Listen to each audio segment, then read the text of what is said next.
So most people don't really remember James Madison that much. Like, he was the fourth president of the United States, but after people are, like, required to learn about him for a test, he pretty much just, like, goes in one ear and out the other. But let me tell you why James Madison is iconic. James Madison is, like, an anti-social, like, social anxiety, nervous friend icon. And it's perfectly exemplified in this one story about him. So George Washington got elected. He was the first president, right?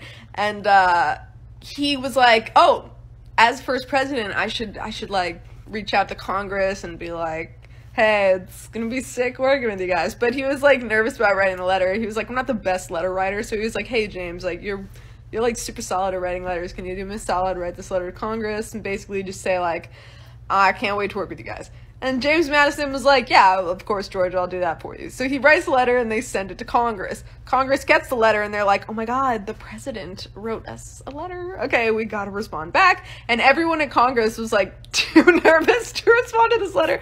But they were like, we can't like leave George Washington on red. So they were like, hey, James, you're really good at writing letters, right? And James Madison was like, they're like, can you write this letter? Like, George Washington took time out of his day to write us a letter. Like, we need you to respond. And he was like, yeah, sure. Because he was just too awkward to say, like, yeah, I wrote the first letter, but it's okay. So he wrote back essentially like, oh, yeah, you know, we're excited that you're excited. Can't wait to work with you too, Georgie. So then George gets a letter and he's like, that was so nice of them to respond. They did a really good job writing this. I got to respond back. And James is like, okay, and he's like, do you want me to write it again? And he was like, yeah, you did such a good job the first time. So basically just say like, I'm excited that you guys are excited that I'm excited. And James is like, okay, yeah, all right, fine. And so he writes back, I'm excited that you guys are excited that I'm excited, to himself. Congress gets the letter and they're like, James, we need you to respond again because we can't like leave him hanging. Like, he needs to be the last one to respond. So just say something like, we're excited that you're excited, that we're excited that you're excited. And so James Madison, out of sheer social anxiety and awkwardness, ended up writing 4 letters back and forth to himself about how excited he was, that they were excited, that he was excited, that they were excited, that he was excited. Caesar is iconic for a lot of reasons, but one of my favorite stories about him is actually when he got captured by pirates. These random pirates commandeered the ship and they kidnapped everybody and they're like, okay, cool, we can sell all these people into slavery and we can sell all their wares. And then they figured out Julius Caesar was there and they were like, holy shit! We have nobility? This is like the biggest score ever! And they were like, he's gonna piss his pants, dude. We gotta scare the shit out of Julius. This is awesome. Julius was captured. Instead of having like the normal reaction that pirates were used to, especially by rich people, to be like, oh my God, like this is fucking terrifying. Like, what if I'm enslaved? And like freaking the fuck out. Julius's attitude was basically one of like tacit contempt for his captors, where he was just kind of like irritated to be there at worst. And they were like at first super amused by this. They're like, this fucking guy's like ridiculous. Like, he doesn't even realize how dangerous this is right now. Like, he's just disassociating through this whole thing. This spoiled little bitch is just sitting there being like, this is mildly inconvenient for me. Like, is he freaking serious right now? Really, the reason why he was so chill is because he was just sitting there like, I know something you don't. I know something you will never know. And that was that he was gonna take over the fucking ship. I have to say, he kind of was with the shit. The first moment where he kind of like asserted dominance was he found out what they were gonna ransom him for, which was 20,000 talents. And he was super insulted by this. He was like, 20,000? I'm worth at least 50,000, which is the equivalent of 300,000 silver coins. He was like, raise my ransom. 20,000? You think I'm worth 20,000? It got to the point where he was like, literally send 2 of my original crew members to go fix the ship. I cannot be known to have been ransomed for 20,000. He ended up being on the ship for about 40 days, during which it seems like he had a grand old time because he basically spent all his time writing poetry, playing sports, eating food with them, and calling them uncultured barbarians. And they just kind of like let him. He even wrote songs insulting them. He ended up asserting so much control that he would send enslaved people to quiet the crew so he could sleep, and they just like let him do that. And he would constantly joke like, when I get off this ship, I'm gonna crucify all of you. I am. For some reason, the pirates just, like, loved this, to the point where when someone actually paid the ransom, they were sad to see him go, and he was laughing and waving like, oh, goodbye, I love you all. And then he immediately went and got a militia, turned around, took back the ransom, and arrested everybody and threw them in prison. He went and appealed for official permission to go get the pirates crucified, and the governor was like, no, I think I can make more money if I just pocket that ransom and sell these guys into slavery. And then Caesar was like, no.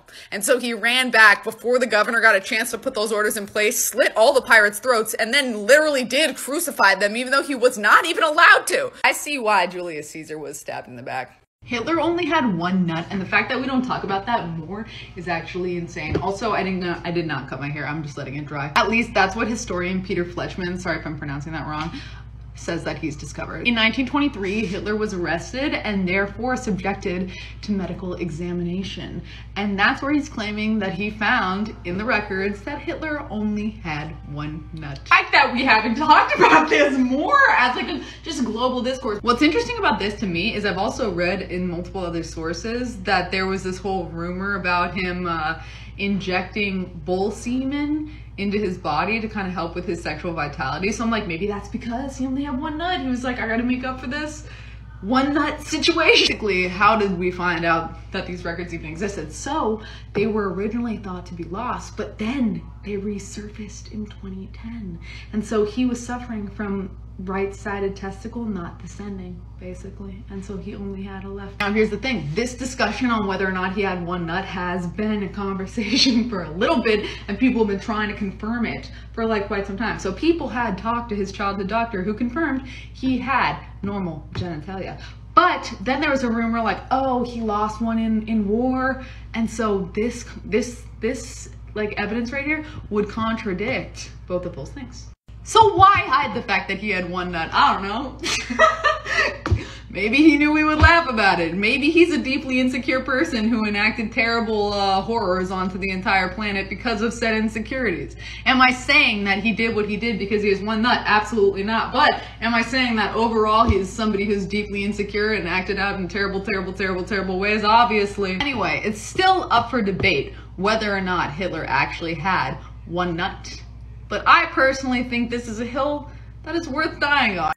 Okay, so somehow I've gone my entire life up until this week without seeing the movie 300. My boyfriend was like, oh, we gotta watch it, you would love it. And I did love it. So let's talk about what was and wasn't accurate in it. So first of all, ever since this story started circulating about King Leonidas, everybody's like been in awe, like, holy shit, 300 men against all of that? It's actually like kind of a propaganda campaign from Sparta, although it is still very impressive. It was actually more like 7,000 men, but they got ratioed to hell. Like, they literally did go up against like 1 million people. So we're still impressed, King Leonidas. You don't gotta inflate things, baby. Secondly, they depict him as like 30 and jacked, and I have no idea if he was jacked or not, but I do know that he wasn't 30. He was actually like 60. So at his big age, he was doing all that shit. He was like, I'm not going gently into my good night, and he did not go gently. So those are some things that I just noticed up front.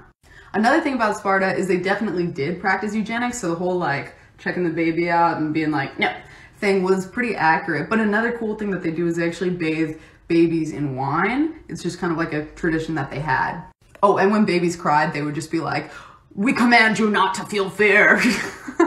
As for the schooling, it was like super intense for the boys. Like, they intentionally underfed them because they wanted them to go out and try and steal so that they could get punished as a result. So it would like toughen them up. Another kind of weird parenting choice that Spartans had is they would often make their enslaved people get super drunk and act like ridiculous in front of their kids so they could be like, this is not how you want to act. See how embarrassing this shit is? That was like a common thing for some reason. And then of course there's a whole thing where it's like only men who died fighting can have like an honorable death, which is actually definitely rooted in truth. So men who died fighting were the only men who got their names put on tombstones. So they're in that way, they were the only ones who were truly remembered, is how a lot of people saw that. And an interesting little tidbit that they don't mention though, is that women who die in childbirth are also the only ones who get their names put on tombstones. So that's kind of like the female equivalent. But my favorite story about Sparta is actually when Philip II of Macedonia was like, I'm gonna go take Sparta. And people were like, okay, like, go for it. And so he wrote them a letter because no one likes when you just drop in. He's polite. Anyway, he was like, if I win this war, you will all be enslaved forever. He was like, that'll scare him. And then Sparta got the letter and they were like, okay. And so they just wrote back, if So Philip unfurled his scroll and he was like, we're actually not gonna, we're not gonna invade Sparta anymore. Because they, long story short, that was the scariest if I've ever seen in my entire life. I really don't want to die, so we're not gonna go.